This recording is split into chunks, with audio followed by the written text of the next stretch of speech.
Thinking that as a Muslim you can't enjoy the physical world or you shouldn't be chasing cash, I don't think it serves the ummah. Money is not the root of all evil. There's no evil in money. There's no evil in having and attaining wealth and abundance. Both of you went to Catholic school. You're a Muslim. You're looking into Islam. What pushed you to know that Islam was the truth for you? I've prayed in Orthodox churches, I've prayed in Catholic churches, and I've prayed with you, actually specifically, in mosques. You need to know what you want the money for. If the money is for watches, the money is for yachts, that's wrong. When people worship money, I think that's a form of shirk.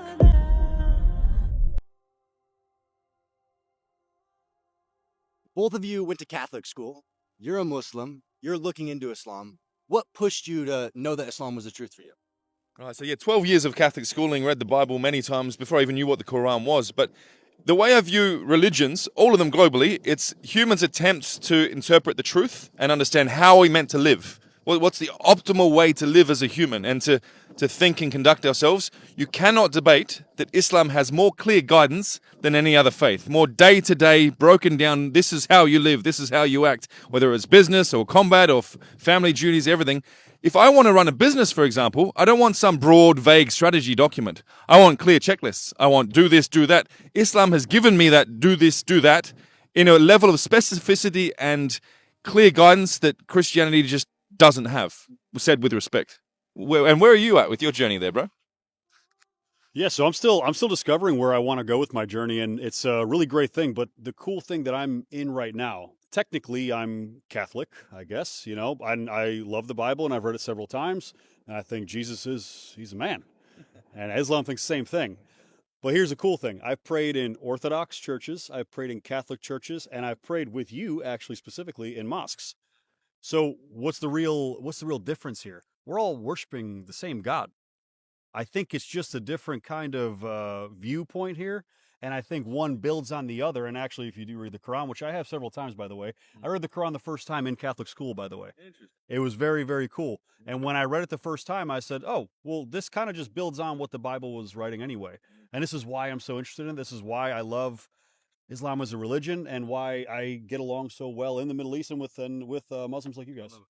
Yeah. So essentially, you're a truth seeker and you're a smart, intelligent man. So inshallah, you'll find the same place that we've found. But what I'll say is, if you were to buy an iPhone, do you want the iPhone 8 or do you want the iPhone 16 Pro? You want the latest version, right? If what you're referring to, that the different religions are different attempts to interpret the truth, why not go with the most recent, the most detailed, without in any way cheapening anything, the iPhone 16 Pro? That's my thinking. What about you, bro? I think it's important to understand that when you look at all religions, Islam doesn't say Christianity and Judaism are false. They are part of the one true religion. Versus if you look at Christianity and Judaism, they say Islam is false, right? They don't believe in us, but we believe in them. And I just look at it logically. It logically makes complete sense that they would come one by one to complete the one true religion, right? There's not three religions. There's not Christianity, Judaism, and Islam. There's Islam, and Islam. Alhamdulillah. Jewel, we're both Muslims. Alhamdulillah. We're on a super yacht. What do you say to the people who go, "Oh, Muslims shouldn't be doing this. You're chasing the dunya." Okay, nice. So I'd start with the fact that, as we all know, Allah subhanahu wa ta'ala loves the strong believer more than the weak believer. And nowadays, strength correlates with your ability to look after your people, which is money. I don't think there's anything wrong with chasing money. Yeah, don't be attached to it. Don't get identity from I don't even wear watches nowadays. Don't try and feel special because of material stuff. This dunya is very fleeting, as we know. But why not enjoy it? We've been gifted this human experience. Why not enjoy it? I think that thinking that as a Muslim you can't enjoy the physical world or you shouldn't be chasing cash, I don't think it serves the ummah. I really think there's nothing wrong with getting the most out of this human experience and working as hard as you can to take care of your people, give good sadaqah, good zakat, but don't be attached to it. Have it in the hand, not in the heart. I mean, I'd say one of the biggest lessons I've received from Islam, alhamdulillah, is a lack of attachment to the material world. I don't care about this. I'm just having fun with my friends. Is that not a positive thing? What's your thoughts on this one, mate? Because you must get a lot of hate about this as well. Yeah, I do. And it's important to understand. I think people forget that the Sahaba were incredibly wealthy. That's something I get on. If we were to calculate some of the Sahaba's net worth today, it'd be billions. And they're the only people that were guaranteed Jannah. and they are very successful. So we just have to understand this modern world, wealthy Muslims are needed. They make the ummah better. They help during wars. They help during struggles.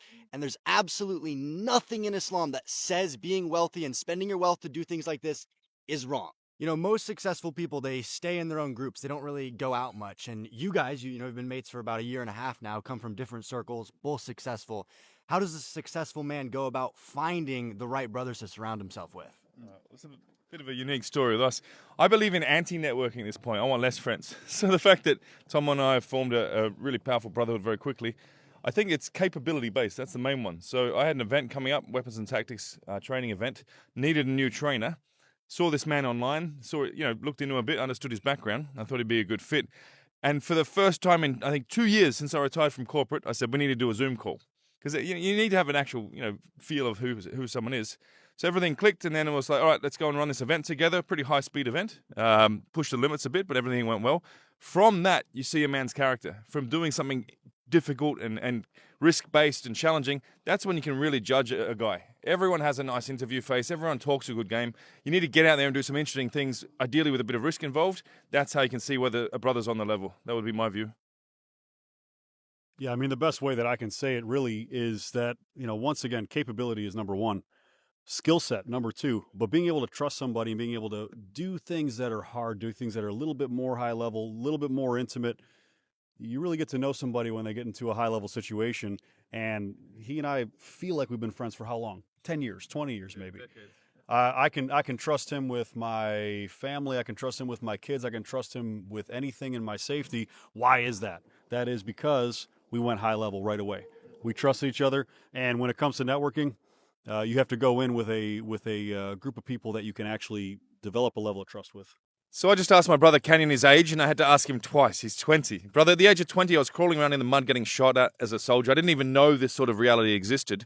How do you balance living an incredible life full of abundance in the dunya, but also staying on Sirat al-Mustaqim, the straight path?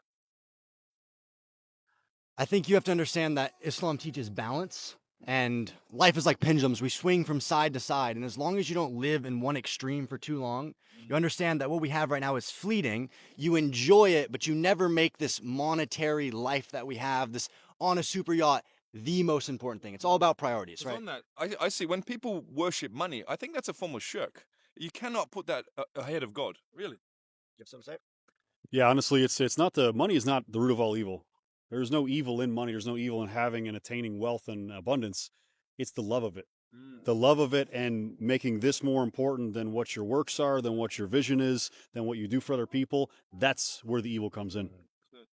And you need to know what you want the money for. If the money is for watches, the money is for yachts, that's wrong. Is your money to help people? Is it to help your family? So again, it's to help your health. The niyyah piece, the intent behind your money getting is vital, yeah? Exactly. It's all about intent. And that concludes our mini podcast with Jewel and Tomo. I hope that you enjoyed that. If you did, I would very appreciate it if you just liked this. It really helps push it out. May Allah bless you. I pray that Tomo becomes a Muslim, and I hope you have a great rest of your day, and I hope you enjoyed. Take care. Assalamu alaikum.